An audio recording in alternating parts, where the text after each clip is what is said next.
and damages tissues in essentially every organ in your body. Lyme disease is very depressing. Anyway,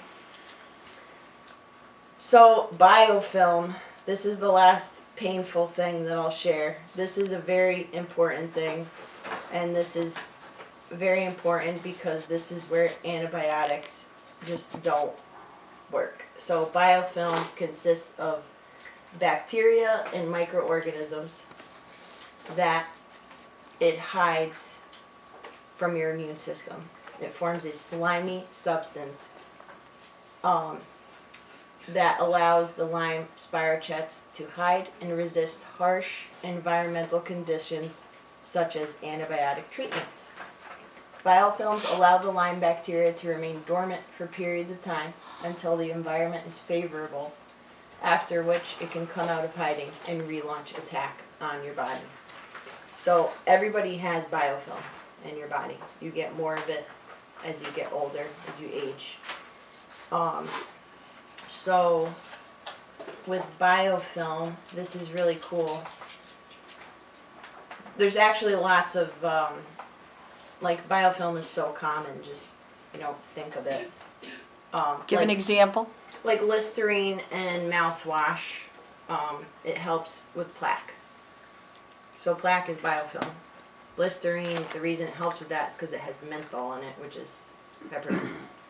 So it actually has essential oils in that are used for that, and also all the artificial stents that they put in, and medical implants like heart valves and stuff are getting infected and becoming antibiotic resistant because they're developing biofilm.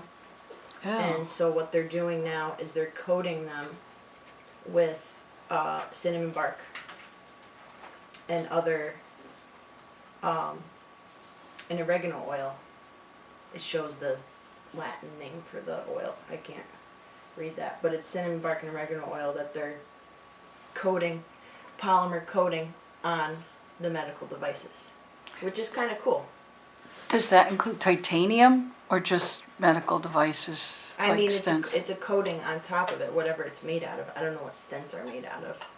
Don? My dad's got them. Dave probably knows. Are they made of titanium? No, You know, no, no. the stents are flexible. They're But anyway, flexible. what happens is when one of those things gets infected and you can't clear the infection, you could die from that. If your body rejects Yeah. it, yeah. So that's bad, but that's an example of biofilm. And so Melaleuca is the number one. There's been lots of studies, because like I'm a factual person, like I like facts. I don't like one, you know, lecture or one book about it. Like, where's the studies? You know what I mean? Like, where are the, you know, actual testing on humans or animals, whatever. But you want to see something. But a few of these came up. Tilt it a little forward because of the glare. There. Thank you. So Melaleuca, and all the studies that they did, was the number one in penetrating biofilm. It's actually effective, so antibiotics do not penetrate biofilm.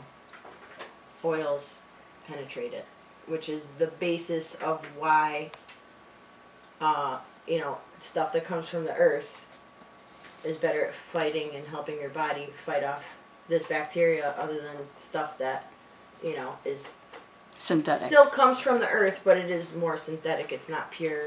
It's tampered And- with. Yeah, and it doesn't do it. So also on the list of the top oils that penetrated biofilm were cinnamon bark, oregano, thyme, and rosemary, which is interesting because also candida is what feeds bacteria.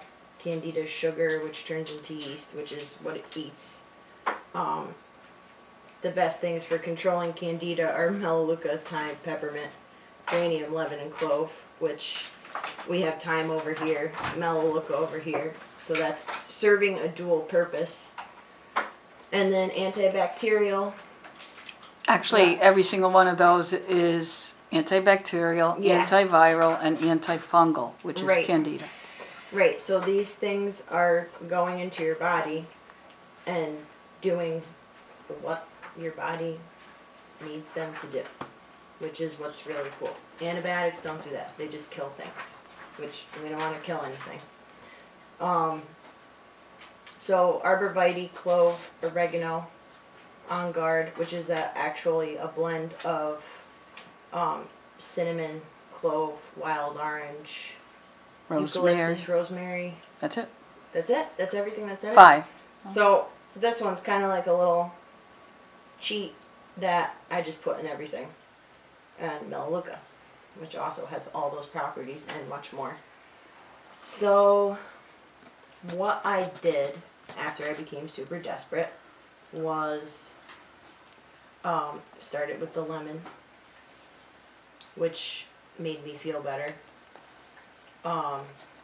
Just in general, because I was so exhausted. And I started with lemon and actually putting basil behind my ears because I was so depressed and tired all the time. I needed like a little energy lift. And basil's not on here. Basil is more of like just like a mood thing. But it has steroidal properties, so that's why it helped for that. And then anti-inflammatory oils is frankincense, myrrh, lime, cedarwood, copaiba, and lemongrass. And turmeric, I added. And turmeric you put up here. Mm-hmm. So I took frankincense. One of the other first symptoms I had was a bad case of bursitis, which everybody was making fun of me saying that I'm an old lady. I had it so bad I had to wear a sling. I had to mobilize my arm because it was so painful. What? Bursitis?